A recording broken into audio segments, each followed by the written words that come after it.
Hi everybody, and welcome back to the HardReset.Info channel. Today I'm gonna show you how to do a factory reset of your MARSHALL WILLEN II speaker. At first, find the power button and Bluetooth button here. Here we do have Bluetooth and here we do have power. But we want to focus on the Bluetooth one. When our speaker is turned on, hold the Bluetooth button for around 7 seconds.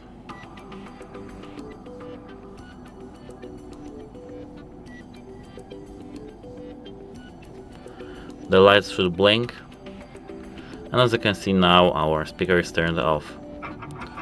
The speaker is rebooted now, and the factory reset is done. That's it, hope it helps you and have a nice day. Goodbye!